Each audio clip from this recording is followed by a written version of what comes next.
What is happening, YouTube and weight loss warriors? It's your boy C Dub, and I'm back with another video. Guys, today I got a double feature.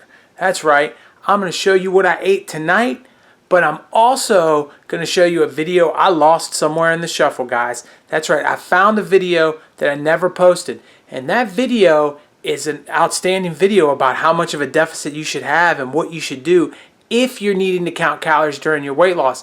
And the two of them kind of pertain to each other, what I ate versus your calorie deficit. So I'm going to play the whole what I ate video. At the end of that, I'm going to loop it on over to another video just for you guys. So it's a 2-for-1 special. Hang out for both of them and let me know what you think in the comments. I appreciate it. See you right after this. What is happening, YouTube? Weight loss warriors, I wanted to bring to you what I eat in a day, another one. And so this is, hopefully I got this right, the wife will correct me. I already forgot. Pancetta bread? Focaccia bread. And fontina cheese. And fontina cheese on what will eventually be a chicken sandwich. So you guys get an opportunity to see that. So I'm going to apply chicken on the inside of that, and I will get back to you when that is done. So this would be the end result of what my OMAD is going to look like today. As you can see, I will start with my apples with some peanut butter. I have a baked potato, the sandwich that I showed you guys half of earlier, and a banana. And that is going to be what I eat for a day. And oh, I got some watermelon on there too. Come over and say hi with one of my children. That's Lex, in case you don't remember. And I'm gonna take it over here so you can say hi to Frankie too. Frankie's at the watermelon, so say hi, Frankie. Hi. All right, guys, I'm gonna go ahead and get eating. I appreciate you. Thanks. What is happening, YouTube and weight loss warriors? It's your boy C Dub, and I just finished eating. So I wanted to briefly go over what happened. It's a little bit unusual. It's kind of a little bit funny too. I hear the ice cream truck and my boys get so excited about the ice cream truck. But we got to get our butts to jiu-jitsu. So anyways, I sat down to eat that, and I ended up eating the whole sandwich. But I had probably 75% of the apples. My wife shared a couple of those, and I ended up eating half of the watermelon, and I did not eat the banana. I got stuffed. So I planned to eat a lot more than I did, but I ended up stopping because I was content and ready to go. So I just wanted to talk to you guys real quick because I wanted to stress the fact that when I'm eating my OMAD meal, I make sure that whatever it is that I'm eating, that I'm going to basically adjust my schedule so that that food fits into more of a week's plan than a day's plan. And so what I mean is maybe Friday or Saturday my family will go out to a restaurant where I know I'm going to consume 3,500 calories or do something ridiculous and eat at a level that I normally wouldn't. So I try to balance it out, and I try to make sure that each meal is a little bit maybe more of a deficit than it would normally be. But at the end of the week, it all works itself out. So it's not a matter of overeating in one meal. I think anybody can overeat one meal a week. It's a matter of making sure that over the course of a week that my meals are balanced and consistent and, you know, doing pretty well. So I think I'm pretty natural at that. One last thought on it. I got on the scale this weekend, and I weighed 186, which is about where I left off when you guys saw from my fitness challenge and lifting weights. And I hadn't been on the scale since the fitness challenge. So I maintained my weight for basically a month without even looking at it, without stressing it, without doing anything, without thinking about, am I too big, am I too small, any of that. I got it done. And it's just something that I think you're striving to get to in your journey. I think maybe I have gotten there. We'll see as my journey continues.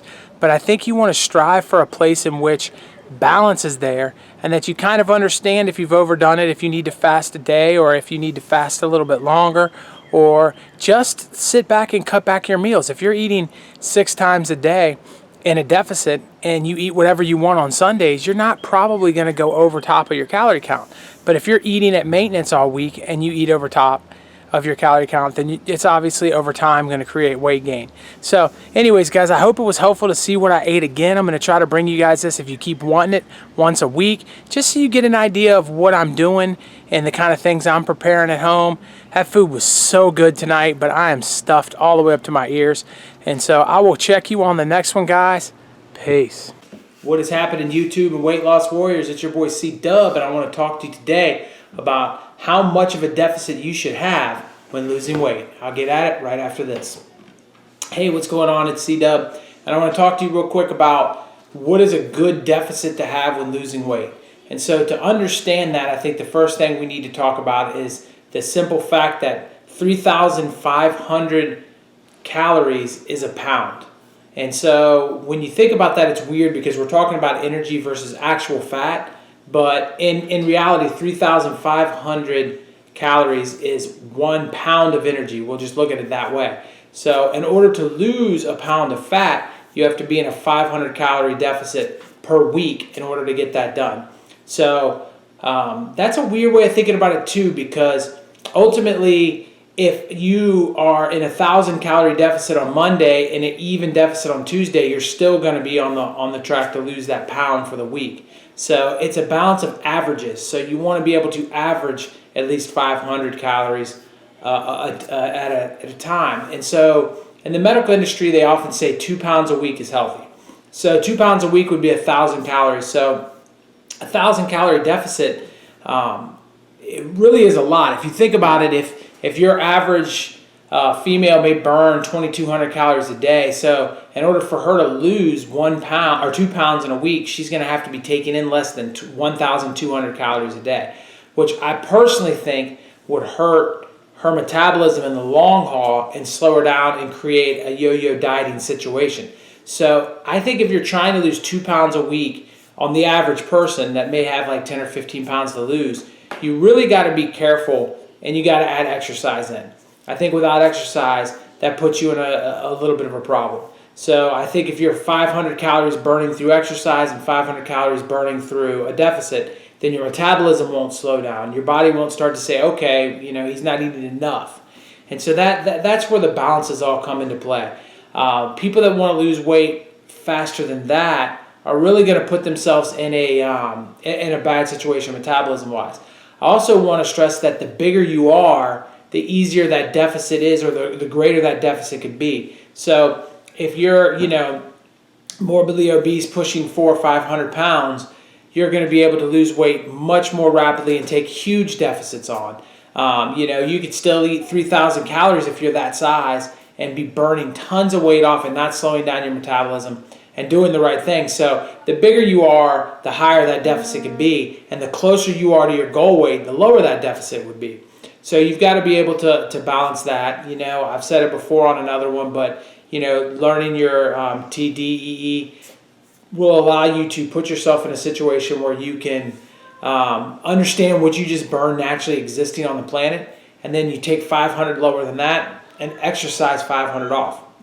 So when we're talking about exercising 500 off, everybody knows that I've always been an advocate of walking, and although people have argued with me about this in the past, it is said that if you're at, that kind of overweight range and you walk 10,000 steps a day, that's 500 calories that you've burnt through walking.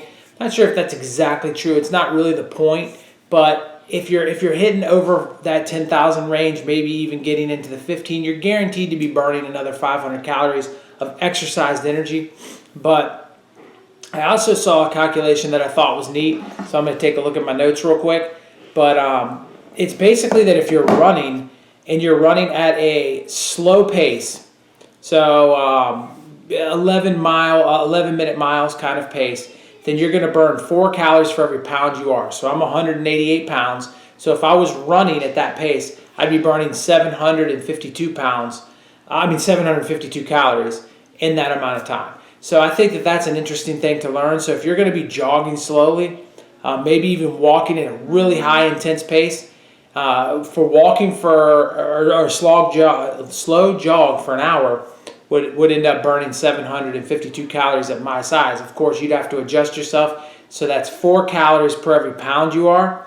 And then if you're averaging 9 miles in your jogging, that's going to be 5 calories per every hour. And if you're going better than 7, that's going to be 6 calories per hour, per pound you are. So you guys can work with your math there and figure out where your sweet spot is to earn that extra 500 calories.